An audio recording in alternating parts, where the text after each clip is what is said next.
Esta es una producción de Grupo Fórmula.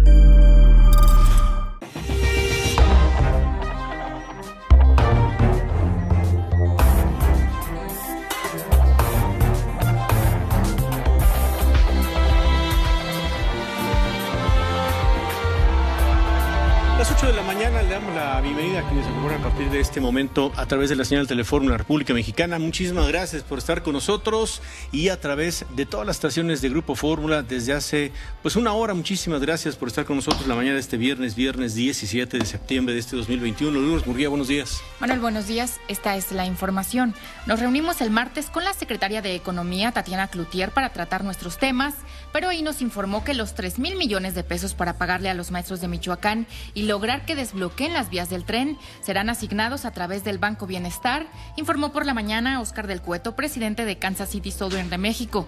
Dijo que no han platicado con el gobernador Silvano Aureoles y que no sabe de dónde sacó la información de que el acuerdo para pagarle a los maestros no existe.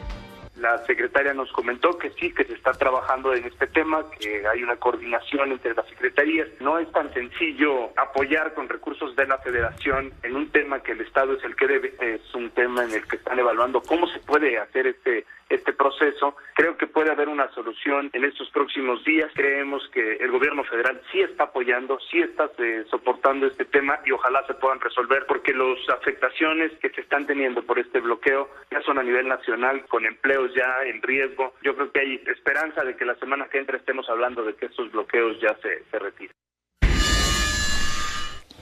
Esta mañana, maestros de la sección 18 de la CENTE en Michoacán, pertenecientes al grupo Poder de Base, tendrán una reunión para discutir sobre el bloqueo a las vías que mantienen desde hace 46 días. Ratifican a por la mañana que hasta el momento nadie de manera oficial les ha informado sobre el pago de quincenas atrasadas. Ayer supuestamente tenían una reunión en la Secretaría de Gobernación aquí en la Ciudad de México, pero fue cancelada porque les piden que primero liberen las vías. Estamos viviendo una situación catastrófica. Llevamos más de 2 años con desabasto de medicamentos oncológicos, aseguró por la mañana Sergio Valencia Camarena, presidente de la Fundación Nico Atole. Dijo que es el único hospital pediátrico de alta especialidad en el estado y que la situación se agravó porque despidieron a 32 enfermeras y algunos médicos.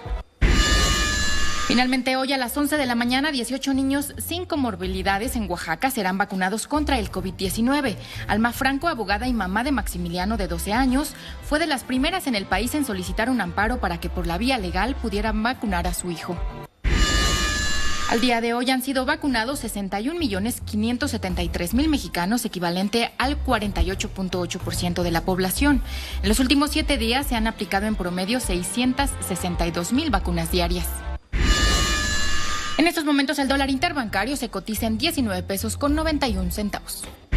803. Sofía Enríquez, buenos días. Buenos días, Manuel. Buenos días a todos. El presidente ya terminó su conferencia este viernes. Se retiró porque va a participar en el foro de las principales economías sobre energía y clima con el presidente Joe Biden y con otros líderes. También va a estar ahí el presidente, por eso terminó temprano la conferencia.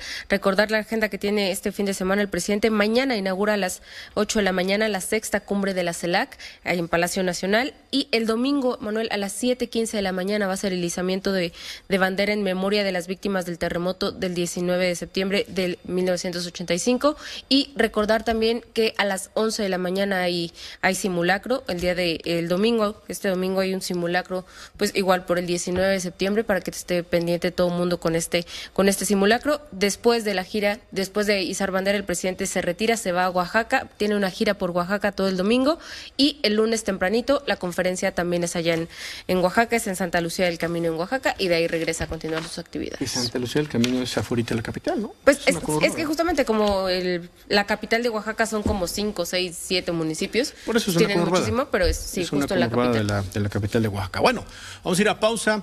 Dice la jefa de gobierno, Claudia Sheinbaum, en su cuenta de Twitter: buenos días, en cumplimiento del mandato constitucional para dar cuenta del estado que guarda la administración pública de la Ciudad de México, comparezco hoy ante el Pleno del Congreso de la Ciudad de México con motivo del tercer informe de gobierno. Dice ella, la transformación avanza. Bueno, pues vamos a comentar. Hay una encuesta, por cierto, de SDP Noticias. Hoy lo presenta la redacción de SDP Noticias. La vamos a comentar un poquito más adelante. La gente está aprobando con 67.5% a Claudia Sheinbaum, llegando a su tercer informe de gobierno. Volvemos. Continuamos con Ciro Gómez Leiva por la mañana.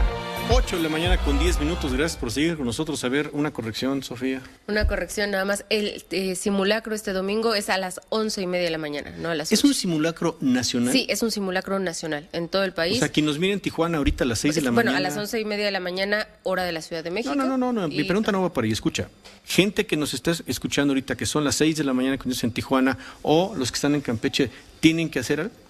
Sí, en teoría tienen que seguir todos los protocolos, nada más que como cayó en domingo, creo que sí va a ser menos la participación porque no tienes el elemento de las oficinas, de las escuelas, entonces la gente lo tiene que hacer en sus casas. La gente tiene que demasiadas conferencias de prensa de López Obrador. Los estados donde usualmente ha temblado y donde tiene efecto el sismo, pues sí, Puebla, Cuernavaca, Morelos, Estado de México, Ciudad de México, Oaxaca, Guerrero, ¿no son los más interesados en este sismo? ¿Esto lo sabes? Sí, la idea es que todos en todo el país, especialmente los estados donde tiembla más, lleven a cabo los protocolos en sus casas, ubiquen dónde se tienen que poner en caso de sismo, tengan preparadas sus cosas, sus papeles, es decir, toda la estrategia de protección civil que debemos seguir en un sismo, que todos los ciudadanos los hagan en sus casas, independientemente del estado en el que se encuentren. ¿El estado de Michoacán? El estado de Michoacán también, los estados del norte donde no tiembla tanto, pues también sería bueno que conocieran los protocolos de protección civil para saber qué hacer en un caso de sismo.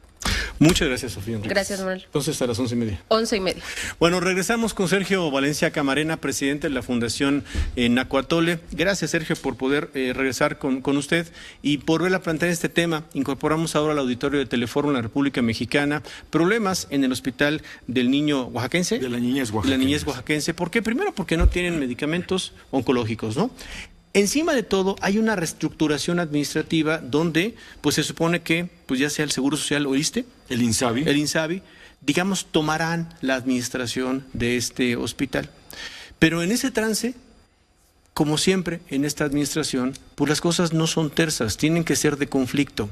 Y entonces se están despidiendo a personal que ha atendido por años, ya sabe que una plaza temporal puede ser de 6 años, un médico, una enfermera, en este caso mucho personal, y los dejan sin medicamentos y dejan a los niños sin quien los atienda. Ojalá alguien ya nos pueda explicar por qué hace esto la Federación, por qué aplica las reglas de la Federación siempre de esta manera tan complicada de entender, Marco.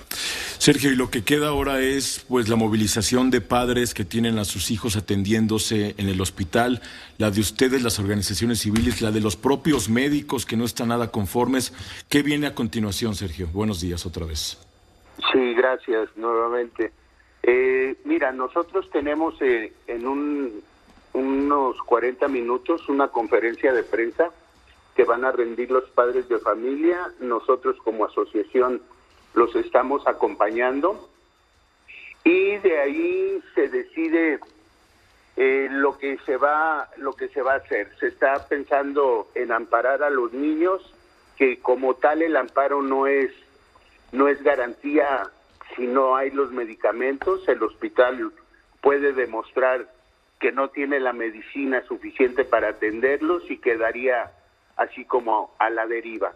Por otro lado, estamos pensando en tocar nuevamente las puertas de las instancias correspondientes, internacionales, nacionales, tratando de que alguien nos ayude, porque no es posible que los estén condenando a morir cuando la realidad es que se puede hacer mucho por nuestros niños. El cáncer infantil detectado y tratado a tiempo tiene muchas probabilidades de sobrevida. Entonces, no queremos que nuestros niños queden a la deriva, que se nos sigan muriendo más niños, y sobre todo, que el gobierno cumpla con una obligación, porque es un derecho de ellos que puedan seguir su tratamiento. Como te decía hace un rato, todos los niños, sobre todo los que ya son de 8, de 10 años, que se dan cuenta perfectamente que no hay medicinas, se están preguntando qué va a pasar con ellos. Muchos de ellos están ya llenos de miedo, muchos de ellos están con la incertidumbre de si se van a morir o no, y eso no lo podemos permitir como sociedad civil. Entonces invitamos a la gente a que se sume, a que se involucre, a que nos ayude para poder resolver esta situación. nosotros tanto con el gobierno federal como con el gobierno del estado hemos hecho todas las gestiones que se deben, pero no hemos tenido eco. Han sido mentira tras mentira, mentira tras mentira, y pues se agrava con esta grave situación del despido masivo de, hasta donde yo tengo entendido, de más de 2.500 profesionistas que han venido ayudando, y en el caso del Hospital de la Niñez, con una plantilla de más de 55 personas, especialistas todos ellos en su área, en donde dejan en la indefensión a todos estos niños del Hospital de la Niñez con sus diferentes especialidades. Sergio, le quiero invitar a que veamos un video brevísimo de uno de los muchos pacientes que fueron grabados en días recientes cuando ya estaba la crisis en pleno del Hospital de la Niñez oaxaqueña, para que me comente este u otros casos, que es a lo que, pues de alguna manera podemos ya ponerle nombre, podemos ponerle ya sustancia bien concreta y no hablar en términos tan generales. Vamos a escuchar este testimonio de una paciente, por favor. Soy Ricardo Vargas Zárate, soy paciente del Hospital de la Niñez oaxaqueña. Tengo leucemia, llevo mi tratamiento en el hospital desde el 2018. Hemos padecido la falta de quimioterapias y medicamentos hasta el día de hoy, señor presidente. Pero esto es demasiado al despedir a nuestros médicos y enfermeras que nos atienden, Como dice usted, Sergio, son niños que pues, se convirtieron en adultos frente a la crisis de salud y frente a la crisis del sistema de salud que los debería de atender. Así es. Mira, ella es mami de un niño que padece leucemia. La leucemia, el tratamiento es por semana, son 120 semanas aproximadamente, y con que una semana falte el medicamento, le estás dando oportunidad al cáncer de volver, de recaer. Y hay una situación que es gravísima, que mucha gente no lo sabe. A raíz del cambio con el INSABI le propuso al Hospital de la Niñez un convenio en donde deja en total desamparo a los niños. El cáncer como tal, como una enfermedad tan perversa, está expuesto a recaídas. Si el niño recae, lo condenan a irse a su casa a esperar el momento de su muerte.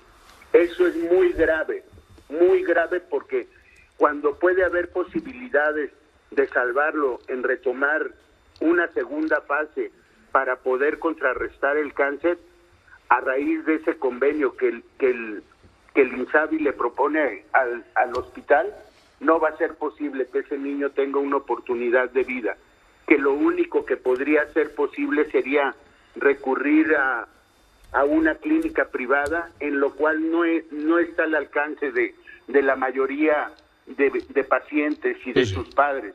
La mayoría de personas que se atienden en el Hospital de la Niñez son de comunidades indígenas. Por ejemplo, esta mami, hasta donde yo tengo entendido, tarda hasta 8 horas para poder llegar al hospital. Caminan de su comunidad a otra comunidad en donde encuentran una camioneta pasajera, que esa camioneta pasajera después de 2 horas en terracería los deje en la carretera y esperar a que pase un camión pasajero para poder llegar a la ciudad. Sergio, pues esto es muy grave. Yo le agradezco mucho, le pido que podamos estar en contacto a partir de las 9 de la mañana y en los días que vienen para saber qué acciones se van a tomar, y pues por vía de mientras, ahí está ya clara la denuncia por parte de usted, por parte también de los pacientes. Mientras tanto, gracias, Sergio. Gracias, Sergio. Presidente de la Fundación Icuatol en Oaxaca. Gracias a ustedes, buenos días. Buen día, Sergio, muchas gracias. Pues bueno, pues pendiente luego de las 9, a ver qué tal, ¿no? Sí. Hay que recordar solamente, Manuel, rápido te digo, este hospital está atendiendo al 75% de los niños en Oaxaca que no tienen pues ahí está, asistencia social. Insistir nada más la parte de la logística, uno no entiende cómo se aplican esas cosas y el riesgo de la cantidad de niños y niñas que ponen en riesgo, pues una vez más. Pausa, volvemos.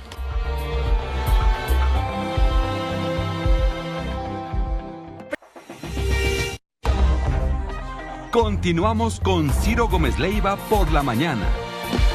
8 de la mañana, 24 minutos, tiempo del centro de la República Mexicana. Dice Carlos Marín hoy en su Santo de la Razón, en el periódico Milenio, la 4T de espaldas al pueblo cubano y prácticamente, puesto que todo el desplegado de la revisión de las palabras que hace Carlos Marín, su texto, diría, tiene una entrada pues muy fundamental en la portada del periódico. Inmerecidas por completo las deferencias a Díaz-Canel, ofenden a la sociedad cubana. Pues cómo tratar de entender lo que hizo el presidente López Obrador ayer. Carlos Marín, ¿cómo estás? Buen día, Carlos. ¿Qué tal, Manuel? Buenos días.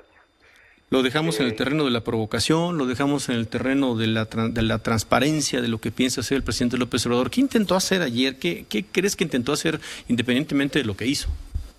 Mira, no creo, y bueno, sabemos que es difícil juzgar intenciones, sí, pero creo que es esencialmente resultado de una ignorancia, yo creo profunda ignorancia del presidente López Obrador sobre lo que está sucediendo en Cuba. Él no es dado a viajar al extranjero, es muy rachego para eso. Pero pues como sabes, además de que él no es de la generación de la Revolución Cubana, dicho sea de paso. No, claro. En 1969, cuando otros estábamos pensando, por ejemplo, en derrocar al gobierno, él ingresó al PRI, tomando en cuenta. Y porque es más para acá, ¿no?, en la cronología. Y pues como sabes, pues yo he estado cuando menos 5 veces en Cuba, la primera vez 5 semanas, en otra ocasión como 3 semanas, me tocó, porque era aquello del comes y te vas, ¿recuerdas? Que generó un problemón diplomático ahí. Bueno, y el primer impacto que pues, lo tengo grabado de manera que se enchina el cuero, es como pues el dichoso bloqueo gringo, pues es no pasa de ser una coartada, porque se trata en realidad de un embargo comercial, debido a que pues el régimen castrista nunca pagó las incautaciones de bienes y expropiaciones de empresas de nadie, ¿no? Sobre todo de los gringos. ¿Nomás se las quedó? Bueno, y llega este visitante indeseable, que es el presidente de Cuba, y dice la tontería de que en 1959, no dudo que haya sido ese año, porque fue en diciembre del 59 cuando triunfó, cuando entraron los revolucionarios a La Habana y se fue Fulgencio Batista, el último de ese año. Pero dice que el general Cárdenas hasta los visitó. Pues sí, pero el general Cárdenas, cuando expropió el petróleo, pagó, inclusive contribuyó a la sociedad llevando sus cochinos, sus alajitas o alajotas, sus gallinas. Es decir, México no se agandalló las petroleras que expropió el general Cárdenas. Bueno, el general Cárdenas pues no volvió a Cuba desde el 59, porque precisamente allá ocurrió lo que estoy diciendo. Y hay una cosa que también ignora el presidente López Obrador. En Cuba no ha frenado la prostitución de lo más espeluznante que puede ocurrir, porque se ofrecen servicios sexuales a cambio de unos tenis o de unos jeans o de unas gafas, no se diga de bienes electrónicos, un teléfono o algo así, porque el gobierno cubano impide el desarrollo del individuo, de las libertades individuales, los derechos civiles. Y bueno, apenas ahora en julio, cuando vinieron esas protestas que no habían ocurrido desde el 94 y antes el Marielazo, pues Díaz-Canel lo primero que hizo fue textual en televisión cubana, en cadena nacional, decir que había dado la orden de combate para que los propios cubanos golpearan a los que salían a protestar contra el gobierno, que los ha mantenido privados de cosas tan elementales que, haciendo a un lado el lío de la libertad, pues en Cuba no puedes, por ejemplo, en tu patiecito crear una gallina y venderla porque vas a la cárcel, no puedes vender un pedazo de carne si tuvieras una vaca y la matas y quieres vender por ahí a los vecinos algo, vas a la cárcel. Porque el Estado, más bien el gobierno, es el dueño de todo y con una corrupción enorme, para todo lo que mueve ahí es la corrupción. El presidente López Obrador, que está tan comprometido con combatir la corrupción, pues debiera saber, o alguien le debiera informar, que buena parte de lo cubano se sostiene la nomenclatura vía la corrupción, y la gente en el poder pues vive en los barrios más elegantes de no solo de La Habana, pues lo mismo de todas las ciudades, Santiago de Cuba, donde sea. Ellos viven a todas, pero ve a la gente, ve cualquier noticia de Cuba que se vea en las calles, vean por favor a la gente de La Habana. Mucha descansa, No, pues es lo que dicen. Blusita. No hay visita que no se pueda hacer, Carlos, a La Habana. No hay visitante que no regrese a La Habana que no refleje lo que tú dices, ¿no? Entiendo la expresión que mencionas, que quizás sea por ignorancia, pero pues a lo mejor no es por ignorancia, simplemente es porque quiere, como siempre, hacer parecer que la visión del presidente López Obrador pues es la parte de la historia que le gusta a él, ¿no? Mira, sí, te platico qué dice Granma hoy. Nada más, imagínate el corazón del presidente cómo debe estar. Granma. Díaz-Canel, entre todos los hermanos que nos dio nuestra América, México cuenta por muchas razones como uno de los más entrañables para Cuba. Video. Nota 2. Sostienen reuniones presidentes de Cuba y México. Nota 3. López Obrador, por su lucha en defensa de la soberanía del pueblo de Cuba, merece el premio de la dignidad. Nota 4. México y Cuba reverencian su historia y hermandad. Nota 5. En México también se le pone corazón a Cuba. Pues tú te imaginas cómo está el presidente, va a decir, no, lo logré, ya colonicé Granma. Pero déjame decirte, poner el corazón a Cuba, yo creo que quien conoce la historia cubana, oye, por cierto, desde los tiempos de Diego Velázquez y Hernán Cortés, quien conoce la historia latinoamericana, en especial la de Cuba y la de la Revolución Cubana, pues sabe perfectamente que lo que hizo o lo que está haciendo el presidente López Obrador es apoyar a un régimen autoritario. Es Díaz-Canel el heredero de una dictadura, pues hay que decirlo como es, que priva de lo elemental a su gente. El bloqueo es del gobierno a su sociedad, y con esto pues el gobierno mexicano se solidariza con el régimen tiránico, pero no con el pueblo cubano. Pues esto es algo que te voy a decir por qué supongo, si me permites, que el presidente pasa por alto. Porque el presidente tiene una idea de Cuba como equivalente al libro de texto gratuito sobre la historia de México, que también es muy recurrente hacer citas de esas, de las estampitas que se compraban en la escuela, ¿no? Las papelerías. La patria es primero y el derecho es la paz y eso. Bueno, tiene una visión esquemática de lo que fue la gloriosa, que sí lo fue, la gloriosa Revolución Cubana.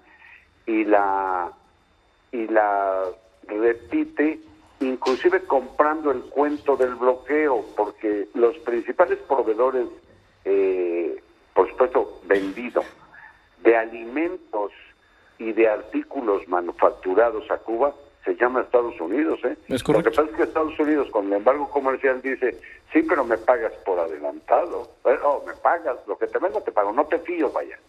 Sí, no te fío. Entonces, lo poco que entra a Cuba viene de ahí, sobre todo. Hace poco lo escribiste en el periódico también eso, y lo recordabas todo a propósito del 11 de junio. Pues muchísimas gracias, Carlos. Qué gusto escucharte, Carlos Marín. No, Manuel Peregrino, te mando un abrazo Fuerte, Carlos. A ver cuándo regresa Ciro, yo creo, no sabría. Yo creo que a ver si para diciembre ya lo tenemos por acá. No es cierto, el lunes ya anda por acá Ciro. Si es que no se puede vivir a Cuba. No creo, ahí no creo. Ahí no creo. Oye, rápidamente. Sí.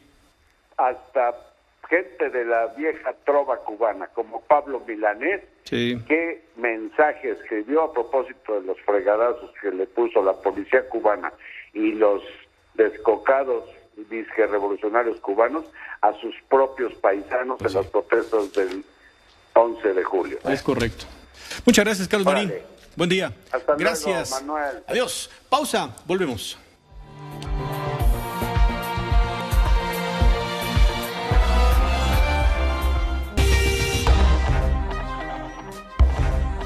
Continuamos con Ciro Gómez Leiva por la mañana.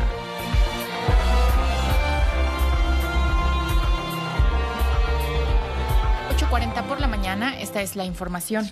Nos reunimos el martes con la secretaria de Economía, Tatiana Cloutier, para tratar nuestros temas, pero ahí nos informó que los 3,000 millones de pesos para pagarle a los maestros de Michoacán y lograr que desbloqueen las vías del tren serán asignados a través del Banco Bienestar, informó por la mañana Óscar del Cueto, presidente de Kansas City Southern de México. Dijo que no han platicado con el gobernador Silvano Aureoles y que no sabe de dónde sacó la información de que el acuerdo para pagarle a los maestros no existe. La secretaria nos comentó que sí, que se está trabajando en este tema, que hay una coordinación entre las secretarías. No es tan sencillo apoyar con recursos de la Federación en un tema que el Estado es el que debe. Es un tema en el que están evaluando cómo se puede hacer este proceso. Creo que puede haber una solución en estos próximos días. Creemos que el gobierno federal sí está apoyando, sí está soportando este tema y ojalá se puedan resolver, porque las afectaciones que se están teniendo por este bloqueo ya son a nivel nacional, con empleos ya en riesgo. Yo creo que hay esperanza de que la semana que entra estemos hablando de que estos bloqueos ya se retiren. Esta mañana, maestros de la sección 18 de la CENTE en Michoacán, pertenecientes al grupo Poder de Base, tendrán una reunión para discutir sobre el bloqueo a las vías que mantienen desde hace 46 días. Ratifican a por la mañana que hasta el momento nadie de manera oficial les ha informado sobre el pago de quincenas atrasadas. Ayer supuestamente tenían una reunión en la Secretaría de Gobernación aquí en la Ciudad de México, pero fue cancelada porque les piden que primero liberen las vías. Estamos viviendo una situación catastrófica. Llevamos más de 2 años con desabasto de medicamentos oncológicos, aseguró por la mañana Sergio Valencia Camarena, presidente de la Fundación Nico Atole. Dijo que es el único hospital pediátrico de alta especialidad en el estado y que la situación se agravó porque despidieron a 32 enfermeras y algunos médicos. Finalmente, hoy a las 11 de la mañana, 18 niños sin comorbilidades en Oaxaca serán vacunados contra el COVID-19. Alma Franco, abogada y mamá de Maximiliano de 12 años, fue de las primeras en el país en solicitar un amparo para que por la vía legal pudieran vacunar a su hijo. En estos momentos el dólar interbancario se cotiza en 19 pesos con 93 centavos. Como dice hoy Raimundo Rivapalacio en El Financiero, que 12 horas después de que el presidente López Obrador daba un discurso sobre Cuba, acá en México, el Parlamento Europeo votó casi a razón de 2-1 la resolución contra la represión del gobierno cubano contra sus ciudadanos el 11 de julio, acusándolo de haber violado los derechos humanos, en particular la libertad de expresión, ante una protesta en 40 ciudades que no había visto.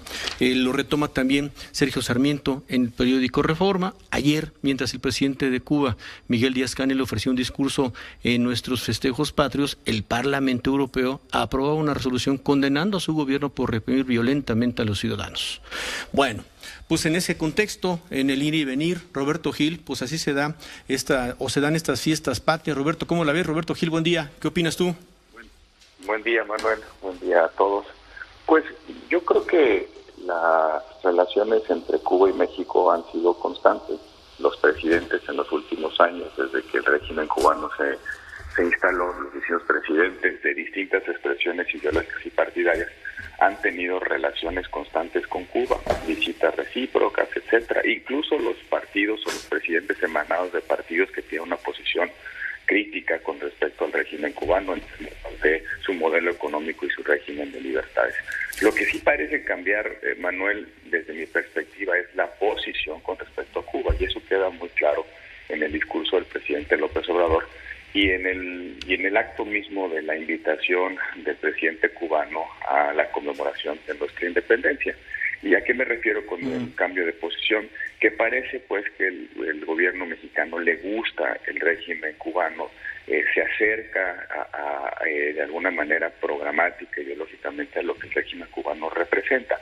Y sin lugar a dudas, como relatabas hace un momento a partir de las columnas que hoy se publican, en efecto, una bocanada de aire fresco para el presidente cubano después de las protestas, yo creo que las más intensas protestas en las últimas décadas. Parecía que se agotaba el régimen cubano por el despertar de una sociedad civil francamente cansada de años de represión, de autoritarismo. Esas protestas parecían augurar un cambio de régimen y el inicio de una transición política incluso, y precisamente por eso estamos viendo pronunciamientos como el del Parlamento Europeo, porque digamos la oposición en Cuba y fuera de Cuba han logrado convencer de que se está abriendo la posibilidad de un cambio político en Cuba. Y bueno, cuando el presidente cubano viene a México y tiene, digamos, este espaldarazo por parte de un país que ha jugado un papel importante para Cuba, porque incluso recordarás, Manuel, que México ha mediado entre Estados Unidos y Cuba en el pasado reciente. Por ejemplo, el presidente Salinas intervino en la crisis del niño Elian. No sé si te acuerdas de esa anécdota. Claro. México ha sido muy relevante también en equilibrar las posiciones en organismos internacionales. Pero bueno, la visita, la invitación, el espaldarazo, los halagos, también se dan en un contexto político relevante, Manuel, que es precisamente esta intención de remodelar a la OEA y esas acusaciones veladas de que la OEA se ha convertido en un instrumento de intervención americana. Entonces, si ponemos todos estos elementos en la mesa, pues llegaremos a la conclusión de que el presidente está tomando una posición con Cuba o desde Cuba, precisamente también para reconfigurar su propia posición con respecto a los Estados Unidos. Entonces, creo que más allá de la anécdota de la invitación a un evento simbólico, un evento, digamos, de nuestras anualidades, ¿no? Como es la independencia, de nuestras efemérides anuales, creo que revela mucho de lo que va a ser la política exterior de este gobierno con respecto a Cuba, pero también con respecto al antagonismo natural de Cuba, que son los Estados Unidos. Bueno, y a la pregunta insistente, ¿Estados Unidos tiene que molestarse con nosotros por lo que hizo ayer el presidente López Obrador? Yo creo que Estados Unidos entiende bien que México tiene esta posición ambivalente con respecto a Cuba, dependiendo de qué tipo de gobierno, pues se acercan un poco más a la crítica al régimen cubano o más a los acercamientos de Cuba. O sea, en México hay una parte de la clase política que tiene una admiración por el régimen cubano, ¿no? Yo creo que en eso hay buena parte de la clase política que no engaña a nadie, ¿no? Y buena parte de esas admiraciones al régimen cubano están en una parte de la izquierda. Entonces, yo creo que Estados Unidos entiende bien que dependiendo de las sensibilidades políticas, pues va a haber más o menos acercamiento con respecto a lo que el régimen cubano significa. Ahora, lo que yo creo es que el presidente... Bueno, pues vamos a ver si podemos recuperar un poquito más adelante, simplemente para terminar con Roberto Gil. Hemos platicado sobre el tema de la cooperativa Cruz Azul, hemos hablado justamente sobre, en tres momentos en este programa, en tres momentos en particular. Uno, cuando se dio un inicio de una protesta fuerte por parte de cooperativistas de la Cruz Azul por inconformidades de muchos años de una dirigencia de Guillermo Álvarez Cuevas y el momento en el que intervenían con abogados la cooperativa. Dos, cuando todas estas acusaciones tomaron sustento para las autoridades federales y se gira un orden de aprehensión hace poco más de un año en contra de Guillermo Álvarez Cuevas y otras personas. Y tres, apenas hace unos días, cuando conocimos el fallo de la semana pasada de un tribunal colegiado, pues que dejaba firmes las determinaciones de la actual cooperativa y de los dirigentes de la cooperativa Cruz Azul. Hay un personaje del que hablamos justamente con el abogado de la cooperativa Cruz Azul, Rafael Ansúrez, hace apenas unos días, y yo le preguntaba, ¿caso de Vil Álvarez sigue siendo cooperativista? Pues más bien no. por una decisión en abril pasado.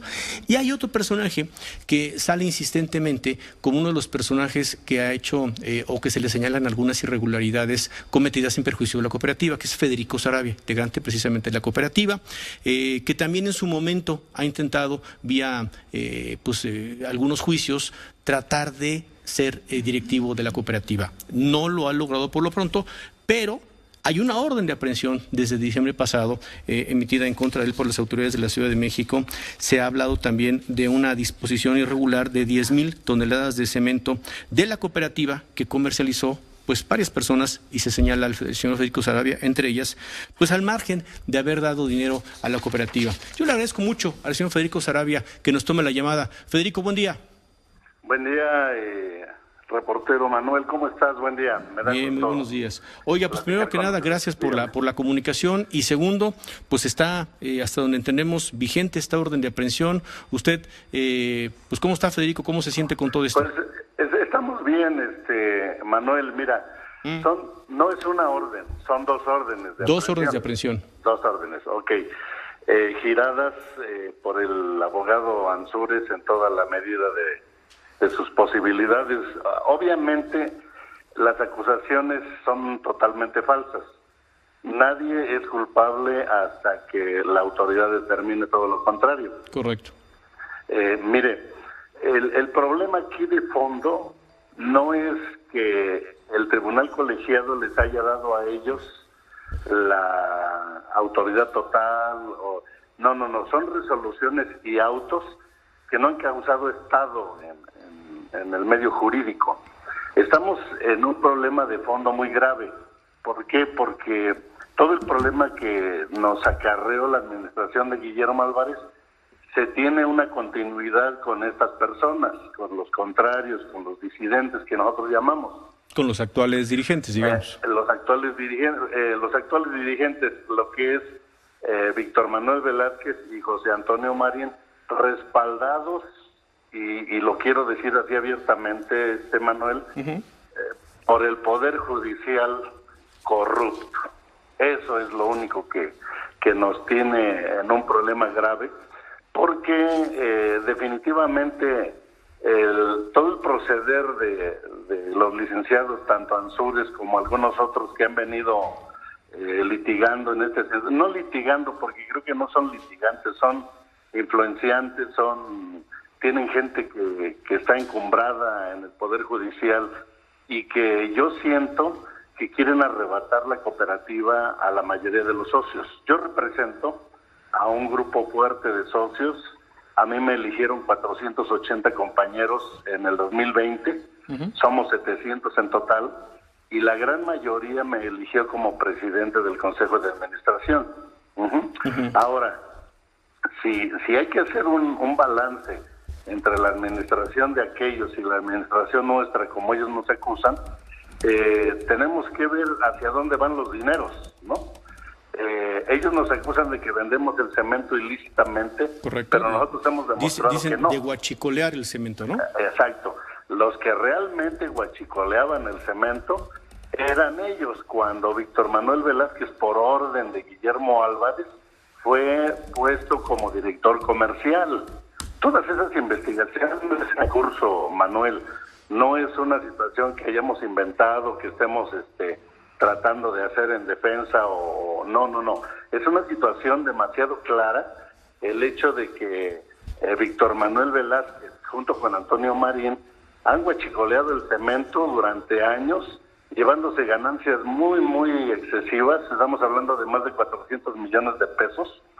Y aquí la diferencia es a dónde van los dineros de la administración de ellos y a dónde están yendo los dineros de la administración nuestra. Pero usted todavía tiene, usted cuando dice nuestra administración, ¿usted ostenta algún cargo administrativo? Claro. Fui elegido como presidente del Consejo de Administración. Los juicios están subyúdices. Ni ellos ni nosotros podemos sustentarnos totalmente. Oiga, con todo respeto, don Federico, el tribunal colegiado ya es una instancia última que le ha permitido, por lo pronto, bien o mal, a los actuales cooperativistas ser la cabeza de la cooperativa Cruz Azul, entendiendo por esto la cementera fundamentalmente, porque sé que para muchas personas en el auditorio el equipo Cruz Azul pues es lo más importante, pero realmente el tema de la cementera. Pero ellos son los que ostentan, digamos, legalmente la dirigencia de la cooperativa. No me queda claro, lo hemos checado con varios abogados y nos dicen, pues no hay nada sub judice, como usted dice, es un fallo que difícilmente la Corte, porque no lo cuestionó, en todo caso quizá ustedes, sus abogados, y no llegaría a la Corte, es fallo último, serían además elegidos por el 68% reconocido por los jueces. Entiendo lo que dice, entiendo lo que versa don Federico, pero no me macha con la información que hemos estado revisando.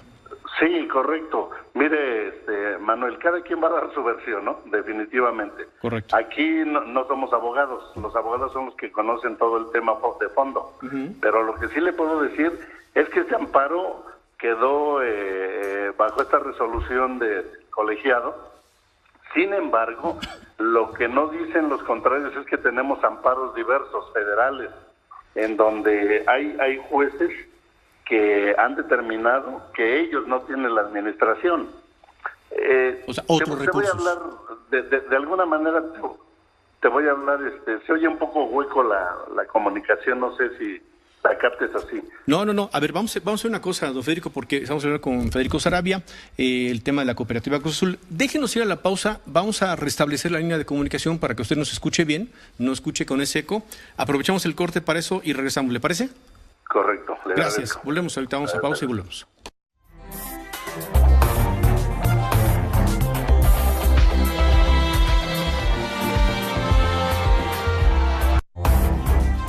En un momento, regresamos con Ciro Gómez Leiva por la mañana.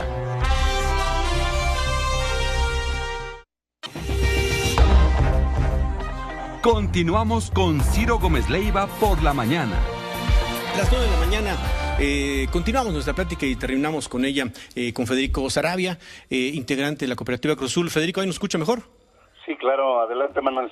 Ahora sí, bueno, entonces nos está explicando justamente algunos recursos que dicen de jueces que vía amparo está usted buscando, de alguna forma recuperar para usted y para su grupo la dirigencia de la cooperativa Cruz Azul. Ahí se cortó la idea.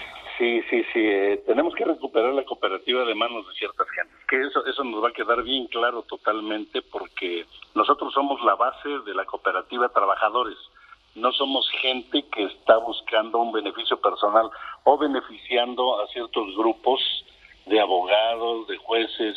Tenemos un poder judicial en contra totalmente. Sin embargo, vamos a seguir luchando hasta lograr esto. Mira, Manuel, la resolución que dictaron en este tribunal colegiado, te quiero decir que en nada afecta o beneficia el actuar ilícito de ellos. No, el Consejo de Administración del 2018 dejó de ser en el 2020. Nosotros tenemos leyes como cooperativas, tenemos bases constitutivas, y en el momento en que ellos cumplen 2 años dentro a la administración, en automático la ley dice que solamente podemos durar 2 años como miembros del Consejo. Entonces, del 2018 a ahorita no causa relevancia. Nosotros queremos proteger a la cooperativa total y jurídicamente, y queríamos a través de este juicio de amparo 1055 poder lograr que ellos se hagan responsables de todos los latrocinios ilícitos, fraudes que se han venido cometiendo durante todos estos años en la cooperativa. Oiga, déjeme nada más comentarle un tema, porque al final, digo, yo no tengo por qué dudar de lo que usted me dice, pero cuando esta cooperativa, la actual dirigencia de la cooperativa está al frente, de acuerdo con lo que validan los juzgados, entiendo sus posicionamientos, el 68% de esos poco más de 700 cooperativistas los apoyaron. Ahí, digamos que legalmente, pues ahí puede haber opiniones, pero eso es lo que cuenta. Y segundo, al final entiendo la distancia con Billy Álvarez, la relación que efectivamente hubo en algún momento de uno de estos personajes con Billy Álvarez, pero después lo meten a la cárcel, ¿no? Pero realmente a usted lo relacionan con la gente de Billy Álvarez, usted juega con Billy Álvarez, ¿no? Eso es lo que también he visto en la información. Eso no es cierto, Manuel. Mira, esa ha sido una argucia de ellos para posicionarse. Este amparo no los legitima, eso sí que quede bien claro, no los legitima como administración, en lo mínimo. Lo único que hace es hacer que ellos, en ese periodo de tiempo, se les validen algunos actos, porque la mayoría de sus actos lo hicieron estando suspendidos por el mismo Guillermo Álvarez, ¿ok? Ahora mira, te explico, Manuel, rápidamente. Yo no tengo ningún nexo con Guillermo Álvarez. Okay. Nosotros iniciamos la lucha en contra de Guillermo Álvarez en el 2011. Nosotros. Ellos lo defendieron. Ellos le dieron todos los poderes en el 2014-2015. Lo traicionaron en el 2016. Ellos son los mini-bilis. Ellos. Nosotros no. Nosotros somos la clase trabajadora que hemos luchado contra la corrupción y seguiremos luchando hasta donde se pueda. Oiga, don Federico, la tiene complicadísima porque plantear así como están las cosas, con 2 órdenes de aprehensión, desconocido como cooperativista, pues está bien difícil. Oiga, pues se nos agota el tiempo. Le agradezco mucho, Federico. Ojalá no perdamos comunicación. Primero Dios. Gracias, Federico Saravia. Vamos a luchar, seguiremos luchando, Manuel. Adelante. Muy amable. Gracias, Federico. Federico Saravia. Hacemos una pausa, regresamos.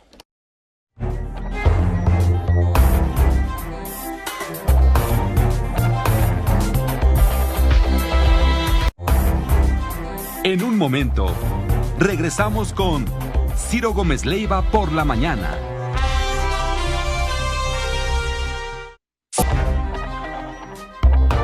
Continuamos con Ciro Gómez Leiva por la mañana. 9:10, tiempo del centro de la República Mexicana. Vamos contigo, Leopoldo Espejel, al Cerro del Chiquihuite. Has estado desde hace una semana. ¿Cómo están las cosas hoy? Buen día, Leopoldo. ¿Cómo estás, Manuel? Muy buenos días. Efectivamente, hoy se cumplen 8 días de que ocurrió esta tragedia por el desprendimiento de rocas de más de 300 toneladas que pues cayeron sobre 4 domicilios. Continúa la penosa búsqueda, Manuel, de Paola y de su pequeño hijo Dylan, luego de que pues se recuperara el cuerpo de la pequeña Mía, quien por cierto ayer fue sepultada. Aquí, Manuel, en la mañana amaneció lloviendo, no había llovido desde hace una semana y ya lo comentaba el coordinador de Protección Civil, hay pues un riesgo de deslaves, están colocando más de 300 toneladas de material pétreo para apuntalar las rocas porque el subsuelo pues está muy húmedo. Espero que esto no haya pues afectado las labores de rescate. A las 8 se tenía previsto que reiniciaran, Manuel, sin embargo, fue poco después de las 8 de la mañana cuando subieron los socorristas, los rescatistas están de nueva cuenta buscando pues a llegar hacia donde se encuentra Paola y Dylan. Es importante también señalar que las labores no se van a suspender, no se han suspendido. La prioridad es recuperar los cuerpos ya de acuerdo con los protocolos internacionales, Manuel. Después de 72 horas es muy difícil que en este tipo de desastres pudieran encontrar a personas con vida. Eso es lo que han confirmado las autoridades. No hay indicios tampoco de que esto ocurra. Y bueno, pues ha comenzado ya a ingresar maquinaria, pero no en la zona cero. Simplemente la maquinaria que llega a este punto es para llevar las enormes costales de material pétreo para poder apuntalarlos. Aquí sigue pues la presencia de la Guardia Nacional, el Ejército Mexicano y la conminación, Manuel, a más de 71 viviendas que no han evacuado, pues que lo hagan. Hay 5 albergues, hay gente que se resiste todavía a abandonar sus viviendas, principalmente por temor a la rapiña, pero pues está la Guardia Nacional, la Marina y el Ejército Mexicano para ello custodiando, Manuel. Bueno, pues atentos. ¿Qué decirte, Leopoldo? Pues muy complicado. Se ve que aunque ya dieron pues en su momento con los restos de la pequeña Mía, qué difícil está haciendo poder lograr conseguir llegar a los restos, pues ni hablar de Paola y de Dylan. Así es, Manuel, penoso, va a continuar y pues no hay una hora, no hay un día específico, están trabajando, esa es la prioridad y hay que esperar solamente, Manuel. Gracias, Leopoldo, muchísimas gracias por todo esto. Buen día, Manuel. Muy buenos días, Leopoldo Espejel. Vamos contigo, Javier Giles, afuera del Congreso de la Ciudad de México. Hoy, si se pusieron de acuerdo, la jefa de gobierno estará ahí para ofrecer su mensaje con motivo de su tercer informe. Javier Giles, buen día.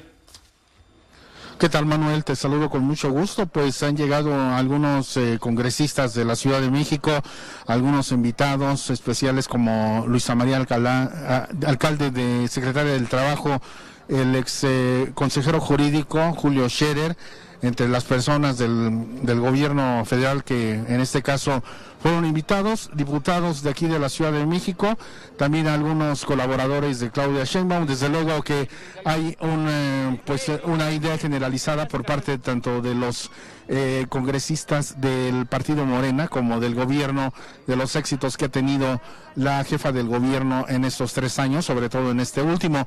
La doctora Oliva López, secretaria de Salud, también presumió el número de vacunas que se han aplicado a la población de la Ciudad de México y que pues solamente están en espera de que le lleguen las suficientes para iniciar pues la vacuna de los menores de edad. En términos generales, un ambiente muy tranquilo, amaneció lloviznando aquí en esta zona centro de la Ciudad de México. Sin embargo, ya han mejorado mucho las condiciones climatológicas y todo parece indicar que no hay manifestaciones a la vista. Todo parece indicar que se la va a llevar tranquila en el informe de la jefa del gobierno de la Ciudad de México. Manuel. Ya nos lo estarás platicando si eso se cumple, Javier. Muchas gracias, Javier Giles. Hasta más tarde. Hasta más tarde. Y Raquel Flores pues estará atenta durante los pasos del Grupo Fórmula de lo que ahí diga la jefa de gobierno. Bueno, SDP Noticias, le decía hace un rato, publica una encuesta de Metrix MX. Claudia Sheinbaum mejora su percepción antes de presentar su tercer informe. En lo que va de la gestión de la jefa de gobierno de la Ciudad de México, Claudia Sheinbaum, ¿usted aprueba o desaprueba su desempeño? Total o parcialmente, como dice la pregunta, te le digo, total o parcialmente sí, 67.5%, ¿no? Ni aprueba ni desaprueba, 11%, 11.9%, y desaprueba totalmente 19.3%. Números altos, dice la nota. A esto, un 67.5% de la población encuestada respondió que aprueba total o parcialmente el desempeño. Los datos que le decía, dice, no se puede olvidar, la carrera por el 2024 ha iniciado, siendo el primero en incentivarle al propio presidente López Obrador, poniendo en la misma Claudia Sheinbaum pues este peso ante el tiempo pasado, lo realizado y lo que aún falta. Es un punto crucial para que ella decida en qué se debe enmendar el camino, en qué diferenciarse del gobierno federal. Claudia Sheinbaum dice más adelante, sabe que la contienda por el gobierno de la ciudad y posible candidatura presidencial han iniciado, y de ahí sus próximos programas en Canal 40. Va a tener un diálogo circular en ADN mañana, y si no me falla la memoria, creo que es mañana, si no es el domingo, y luego el miércoles en Milenio Televisión. La metodología es una encuesta telefónica realizada el 16 de septiembre a 1.200 personas mayores de edad. Números coincidentes con la encuesta que publicó esta semana el periódico El Universal, que señalaba que subió 10 puntos la aceptación de la jefa de gobierno. El Financiero trae números distintos. Si bien trae una aprobación del 57%, baja en relación a agosto de 63 a 57%. Esa se va por separado.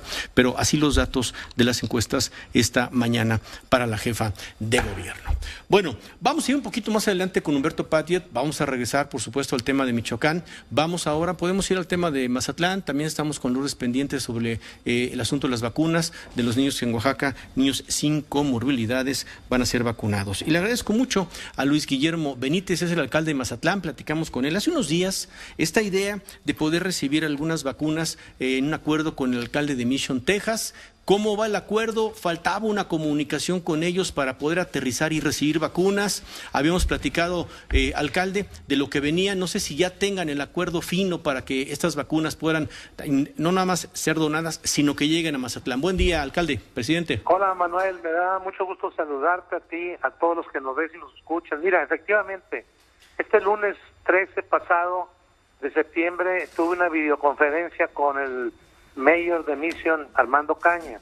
Ahí dejamos claro que las vacunas no son ni de Mission ni de Mazatlán, son del gobierno de Estados Unidos, con la producción de Johnson & Johnson. De tal manera que ya establecimos el contacto con un empresario que es un vínculo de allá de Mission, con un empresario mazatleco que es mi conducto, y ya estamos directamente con los laboratorios Johnson & Johnson. Únicamente nos pidieron todas las gestiones que hizo el mayor Ocaña con la Federación en Estados Unidos para atenderlo directamente. e inmediatamente después darían la autorización para entregar las vacunas a Mission y que ellos los manden a Culiacán, Sinaloa. En eso vamos. Ya prácticamente está del otro lado este movimiento que hemos hecho con el interés de resolver de tajo el problema de la pandemia en Mazatlán, que no es nuevo. Yo veo, por ejemplo, al gobernador electo de Nuevo León, Samuel García. Pero súper rápido, ¿no? Sí, consiguió 16,000 vacunas, creo. Ya va en 30,000, presidente. Ya va en 30,000 y 20,000 agotadas y 10,000 más comprometidas. Pues nosotros tenemos 500,000 disponibles. Pues buenísimo. Entonces, imagínate, él está llevando gente a la frontera, a Laredo, para que sean vacunados, les permiten entrar a ser vacunados. Ese tipo de acciones a mí me encantan, por eso hago lo mismo.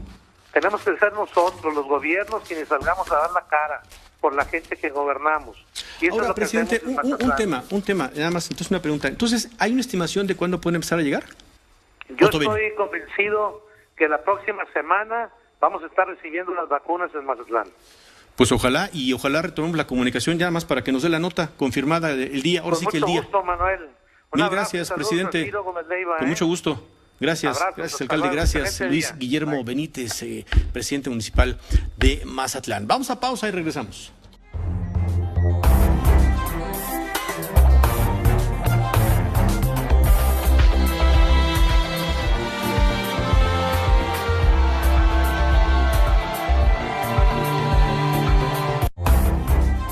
En un momento, regresamos con Ciro Gómez Leiva por la mañana.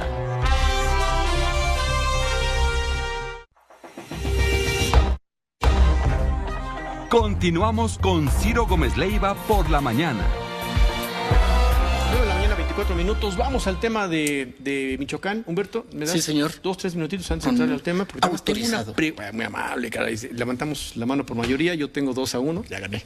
No, ahorita regresamos. Tengo una pregunta que me da la vuelta por todo lo que nos has presentado desde la semana pasada.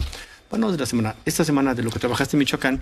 Y por unos hechos que pasaron ayer en Coahuila, me da vueltas una pregunta, ¿no? Vueltas y vueltas y vueltas y vueltas.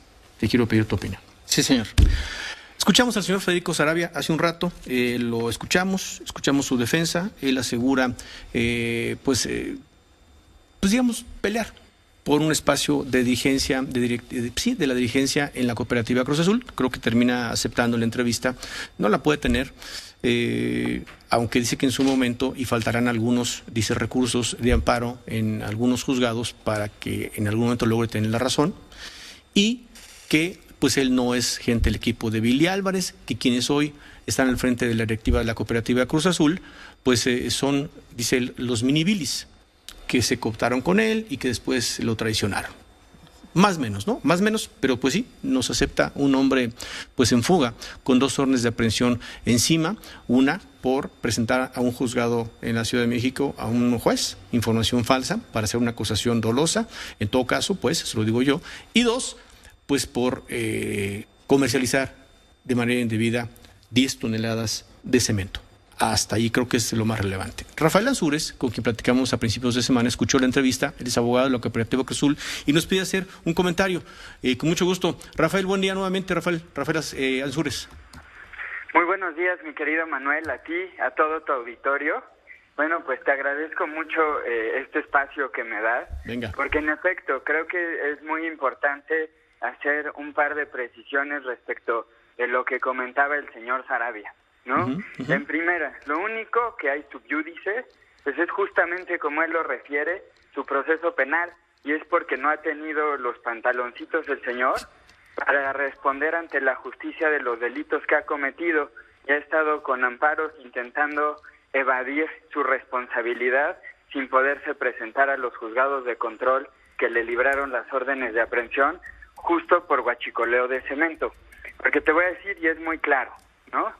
El tema de la cooperativa de la administración, como tú bien lo referiste, no hay dos, hay una administración, la que detentan el ingeniero Víctor Velázquez y José Antonio Marín, la cual ha sido reconocida no por este tribunal, sino este tribunal poniendo sentencia firme, pero por un sinfín de juzgados, tanto de fuero común, de fuero federal, en los que, sin que haya falla alguna, todos nos han dado la razón. Y esto no se trata de corrupción, se trata de la verdad de las cosas. Si todos los juzgados fallan en un sentido, pues es imposible que sea corrupción. Más bien, el señor no tiene la razón y quien tiene a cargo la administración es el ingeniero Marín y el ingeniero Velázquez, pues ellos no han podido ganar uno. En ese sentido, pues, ¿a dónde paran los dineros de la venta del cemento de la administración de la cooperativa? Muy sencillo, en las cuentas bancarias de la cooperativa, las cuales están abiertas a sus socios, y en ese sentido, pues sí te puedo responder a dónde para el dinero de la venta de cemento que guachicolea el señor Sarabia, a una facturera que se llama Lazoy Group. De hecho, por vender este cemento vía facturera, pues bueno, es que tienen órdenes de aprehensión, justamente, ¿no? Bien. Entonces creo que las cosas en ese sentido son muy claras. Y que quiera decir que estábamos del lado de Guillermo Álvarez, pues es totalmente falso, ¿no? Desde mucho tiempo atrás hemos venido trabajando justamente en contra de Guillermo Álvarez y ha sido ahora este señor quien a través de factureras, igual que Guillermo Álvarez, y por eso tiene orden de aprehensión, ha seguido saqueando a la cooperativa. Pues muchísimas gracias por todos estos apuntes, Rafael. Te agradezco mucho, como siempre, la oportunidad. Al contrario, muchas gracias a ti, mi querido Manuel. Gracias, Rafael Ansúrez, abogado de la cooperativa Cruz Azul. Y pues sí, lo manifestamos en su momento a unos y a otros, que la intención pues no era meternos al detalle fino de una disputa por la cooperativa, que ahora, pues por lo que vemos, el Tribunal Colegiado le da la razón hasta este momento, y creo que pues es fuerte, es sólida a quien encabeza la dirigencia de la cooperativa ahora. Pero, pues, de repente sí es bien complicado tratar de explicar al auditorio todas las cosas que en los comunicados nos han estado mandando, pues, los equipos, sobre todo el señor Sarabia. Por eso acordamos hacer la entrevista que hicimos, escucharlo. Es un hombre en fuga, es un hombre con órdenes de aprehensión, y ya escuchamos sus puntos de vista. Muchísimas gracias. Me estoy enterando, cambio de tema, que, y lo informa, pues, en el chat de la Secretaría de Hacienda, que ayer concluyó su ciclo como titular de la Unidad de Comunicación y vocera de la Secretaría de Hacienda, Julieta Brambila. Pues yo le agradezco todas sus atenciones a Julieta, le deseo mucha suerte, seguro pronto sabremos de ti, Julieta. Un fuerte abrazo, Julieta Brambila. Bueno, ahora sí, empezamos, si nos da tiempo, no, ¿verdad? Porque vamos a ir a pausa. En el caso de la pieza de Humberto, para poder comentarla, la que presentamos anoche. Y compararlo con lo que me preguntabas sobre Coahuila y por qué en una situación el ejército mexicano... Es evidente, no se lo había preguntado.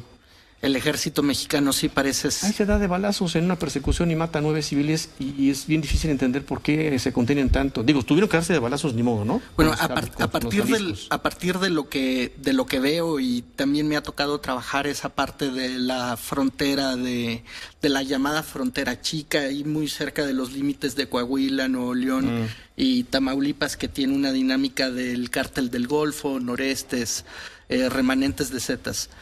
Una primera diferencia es de que ahí se encuentra un grupo de pistoleros a la policía estatal y los atacan de acuerdo con las versiones que se tienen, sin ninguna provocación. Los policías estatales repelen, había una patrulla militar ahí cerca, entonces acuden al apoyo y ocurre lo que siempre pasa, porque los militares son personas bien preparadas, están bien entrenadas, están bien equipadas, y siempre que haya un encuentro entre militares y sicarios, los militares van a ganar 5-1, 20-2, y en este caso el resultado fue 9 pistoleros muertos y ningún policía ni militar abatido. Es una situación fortuita, mientras que en Michoacán lo que se tiene es un asedio permanente desde hace 2 años, intensificado durante los últimos 2 meses por parte del Jalisco, que trata de avanzar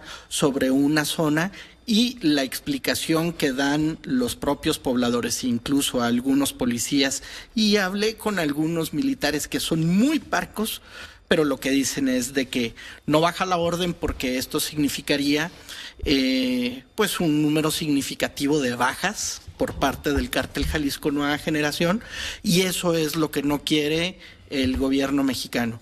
No quiere una nota en la que 20, 30, 50, 100, se habla de 300 hombres armados por parte de Jalisco, sitiando el pueblo de Tepalcatepec. El gobierno de Andrés Manuel no quiere. En este discurso a mí me parece torcida la interpretación, como otras, pero en particular esta, sobre la letalidad, y acusa a las administraciones de Peña Nieto y de Felipe Calderón, que era un montón de gente muriéndose, y entonces se pretende ignorar el hecho grave de las personas desplazadas, de la pérdida económica, de los asesinatos, y de mantener expuesta a una población a que mantenga una confrontación sin que tenga capacidad ni responsabilidad jurídica para hacerlo. Segundo, hubo el hecho de que cuando emergieron las autodefensas al inicio de Enrique Peña Nieto y se traslada como virrey, le decíamos el virrey de Michoacán, Alfredo Castillo, negocia intensamente con las autodefensas. Incluso fue una época en que muchos periodistas cobijados por la autoridad federal podían ir a los pueblos, se metían a los lugares, iban a reventar los laboratorios de metanfetaminas juntos con autodefensas y policías federales. Y yo creo que Andrés Manuel toma distancia con respecto a ese hecho también político. No olvidemos, y eso es algo que aquí hemos dicho junto con esto, de que existen señalamientos de que algunas personas involucradas con las autodefensas ahorita, hace 5 años y hace 8 o 9 desde que existen, son personas que tienen antecedentes en el narcotráfico. Eso también es cierto. A mí me parece que aquí lo que se pierde de vista es el hecho de que hay personas a pie, personas que ni siquiera pueden defenderse porque no tienen dinero para comprarse ni una pinche resortera. O sea, esa gente es la que nosotros tratamos de colocar en el foco, junto con la ausencia del Estado de Derecho. Veíamos a un ejército que se ve que establece el imperio de la ley en el desfile de ayer. O sea, muy activo, muy potente, muy poderoso, pero pues de cierta manera ausente en Tepalcatepec. Bueno, vamos a pausa, regresamos, vemos tu trabajo. ¿Y todavía hay una pieza para hoy o ya la vamos a terminar? Pues sí tenemos piezas, sí, o sea, sí. No, ya lo dudó, pero no es lo convencemos. Bueno, regresamos con Humberto Patti, hacemos una pausa. Estamos por la mañana, @Ciro Gómez L, cuenta de Twitter, Ciro Gómez Leiva, cuenta de Facebook, 55 51 66 3404. Hacemos un corte y volvemos.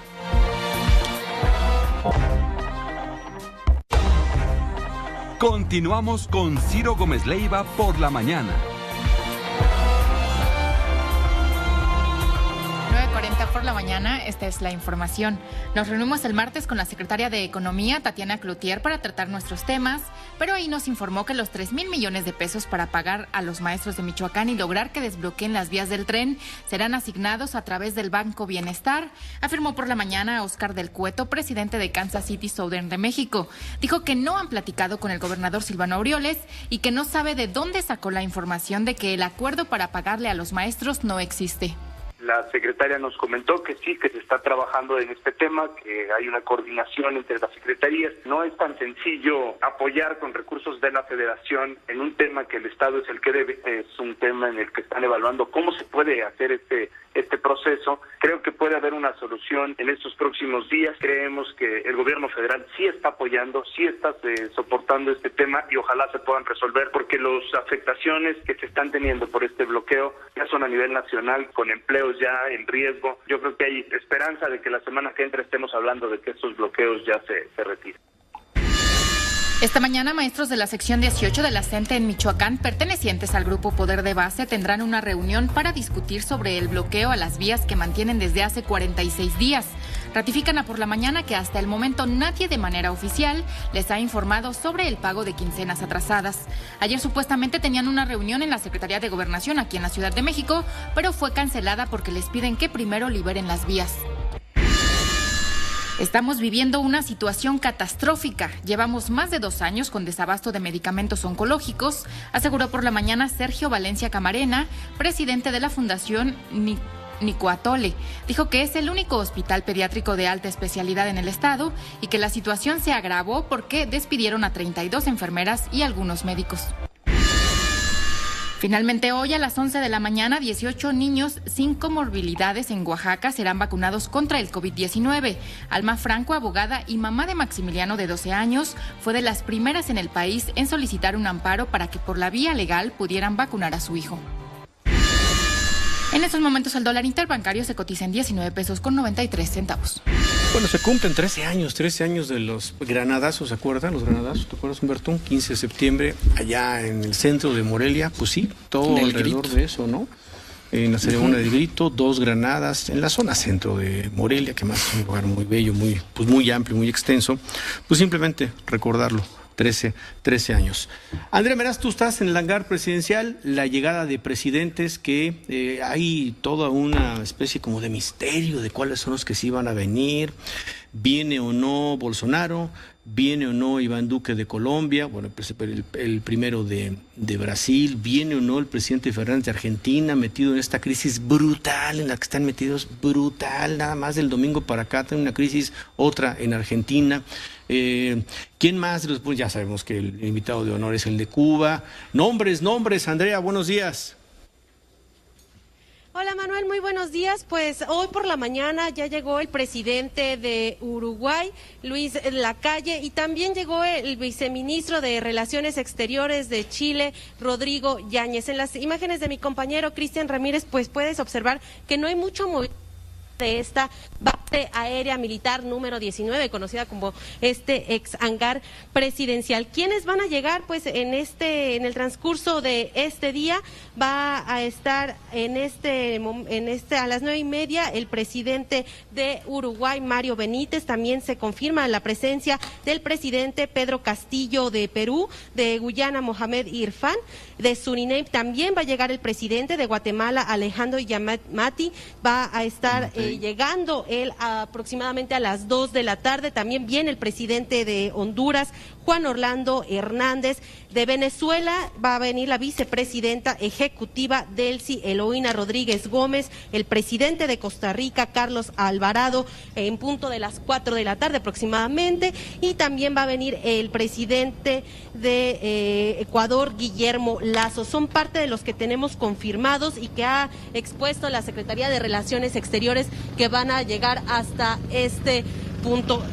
Situación interesante, Manuel, porque aquí en la base aérea militar número 19 van a estar los funcionarios de Estado recibiendo a las representaciones diplomáticas que vayan llegando hasta este punto. Entre ellos va a estar recibiéndolos el director del Instituto Mexicano del Seguro Social, Zoé Robledo. En el caso de Luis de Lacalle fue recibido por Jorge Argani, secretario de Comunicaciones y Transportes, pero también va a estar Alejandra Fraustro de la Secretaría de Cultura, Rocío Nale de la Secretaría de Energía. También está confirmada la presencia para recibir a estos diplomáticos, a los presidentes, a los ministros que van a participar en la CELAC el próximo sábado, el secretario de Salud, Jorge Arganis, y será durante todo el día, incluso en la madrugada, cuando arriben hasta este punto. Manuel, tampoco tenemos confirmada pues la presencia del presidente de Colombia, como preguntabas hace unos momentos, Manuel.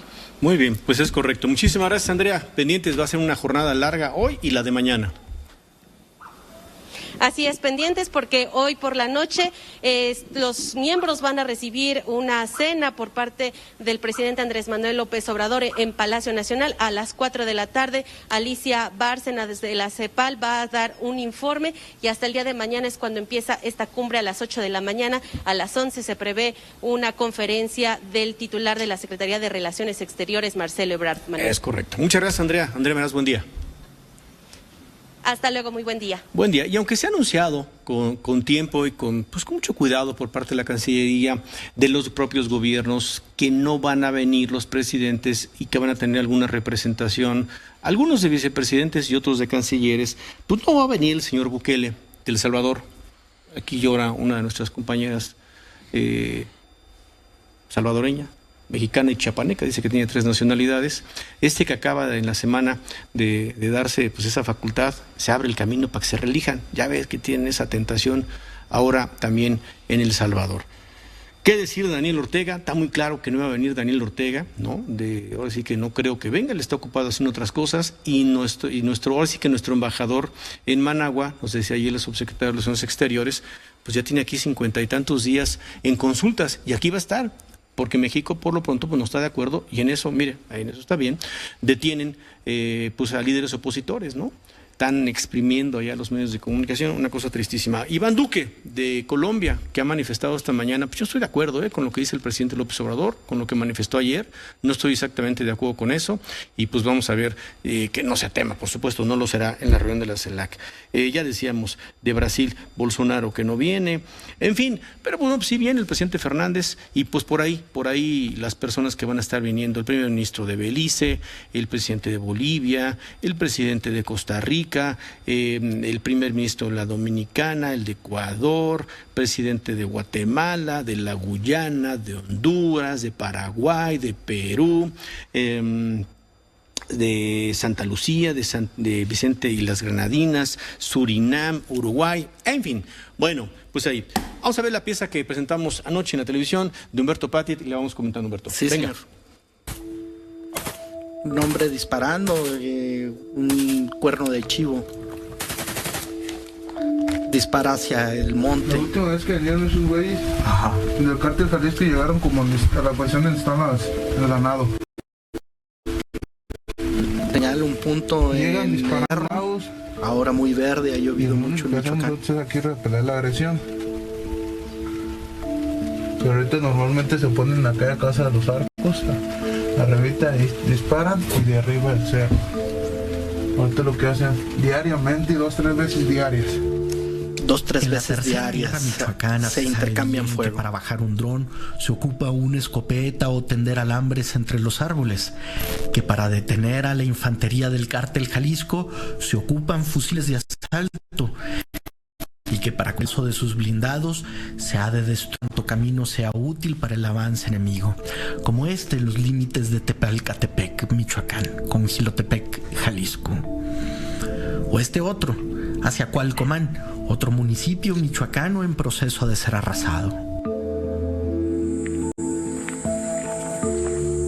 Caminamos por una carretera, van adelante 2 hombres armados, muy jóvenes. ¿Se puede parar a un monstruo con lo que ustedes tienen? Sí, claro que sí, lo detenemos. ¿Qué hay que hacer? Dijo, primero está reventada la carretera, lo indispensable. Dijo, para eso ocupa una máquina para poder pasar él. Esa es la única forma que lo estamos deteniendo ahorita. ¿Y le disparan a las llantas? A las llantas de los carros para detenerlos. Hasta hace unos días, las posiciones eran defendidas por conjuntos de campamentos compuestos, cada uno por una decena de hombres responsables de evitar que la infantería del cártel Jalisco avanzara hacia la cabecera municipal de Tepalcatepec, con el refuerzo de una pequeña artillería y el ariete de sus blindados, que cada vez son menos artesanales, compuestos por placas de acero antibalas sobre tractocamiones. No había llegado el ejército mexicano como lo hizo esta semana. Los autodefensas michoacanos también tienen carros de guerra, pero hay de monstruos a monstruos, porque, como en toda guerra, al final todo depende del dinero. Y hacer este armatoste, ¿cuánto cuesta? Incluido el vehículo. Más o menos. Unos 100,000 pesos. ¿Y los que traen ellos, cuánto le echa que puedan costar? No, esos pues son de categoría, son de $500,000 pesos. Ya, sí. Son más grandes, están mejor blindados. ¿Cuál es la diferencia entre este vehículo y aquel? Las placas de acero. ¿Aquí se han dado los enfrentamientos? Hace como 4 días tuvimos el último enfrentamiento. ¿Hubo bajas? Obviamente no. ¿Y de aquel lado? Al parecer sí. Este es el punto que impide que puedan entrar a Tepalcatepec desde Cualcomán. Esta es la línea que tenemos divisora de nosotros. ¿Qué tan importante es defender esta posición? Pues mucho, porque nos quitan lo poquito que tenemos. Lo que nos ha costado nos lo quitan. ¿Ustedes de por aquí? Sí, los notan familias, hermanos, parientes las corren. Ellas las mujeres hacen lo que quieren. ¿Usted había peleado antes? No. ¿Es su primera guerra? Soy gente del pueblo. Con mayor claridad que el ejército, la Guardia Nacional o la Policía Estatal, la Policía Municipal sí está presente en los puntos de combate. Los agentes trabajan turnos de 24 por 24. Un día son oficiales de la ley y al siguiente son autodefensas. ¿Está buscando el dron o qué? Posiblemente nos puedan aventar drones.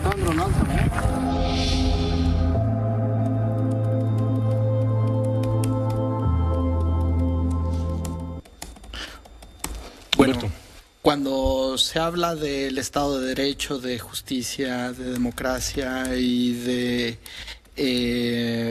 pertenencia en la causa social como proyecto político primordial de la Cuarta Transformación, pues es que encontramos estas excepciones. Ya en adelante lo que queda de platicar son algunos aspectos económicos, pero asociándolo con Zacatecas, qué dolorosa puede ser la ausencia del Estado. Qué terrible puede ser el olvido que decide imponer sobre una población un gobierno, sea municipal. Yo nunca vi tampoco activa la presidenta municipal de Tepalcatepec, una señora que se llama Tita Mendoza. No vi que estuviera involucrado de alguna manera el gobernador Silvano Aureoles, excepto que mandó algo de policía estatal, pero para patrullar el interior de la cabecera municipal. Y finalmente, casi a jalones, algo del ejército. Pues sí, digo, sin disculpar la presidenta municipal que ni la conocemos, pero ¿qué margen de maniobra le puede quedar ante este escenario a un presidente municipal sin policías, sin nada, ¿no? Sí, es una situación en que la autoridad más local está sumamente rebasada. Cuando el gobierno de Estados Unidos presumió la existencia de un reporte en que había aproximadamente el 30% del territorio cedido o con pérdida importante de control ante el crimen organizado, pues se refieren también a la autoridad municipal. O sea que a final de cuentas es una autoridad a la que poco se le considera. O sea, se le reducen los recursos, se le quita importancia en el diálogo político. Es una persona que, Tita Mendoza, que sabía que las cosas estaban mal desde antes de que se postulara, sin embargo lo hizo. La gente ahí no cree que quien hubiera pueda... ganado, Humberto, y quien hubiera ganado, su margen de maniobra era cero, ¿no? Digo, particularmente en el caso de la presidencia municipal, cero. Pero bueno. Muchas gracias, Humberto. Muchas gracias, Manuel Peregrino. Bueno, llegamos al final. Muchísimas gracias. Se queda con Javier Poza. Hoy debe haber semáforo epidemiológico, por si a alguien le importa todavía. Se vence el domingo 19 de septiembre. Tendría que haber algo que nos diga que seguimos en ese amarillo que parece verde bandera o cualquier otra cosa. Alguna información seguro dará esta tarde la Secretaría de Salud. El próximo lunes aquí lo espera Ciro en punto de las 7 de la mañana. Gracias a todo el equipo, gracias a todo el staff. Que le vaya muy bien. Buen viernes y buen fin de semana.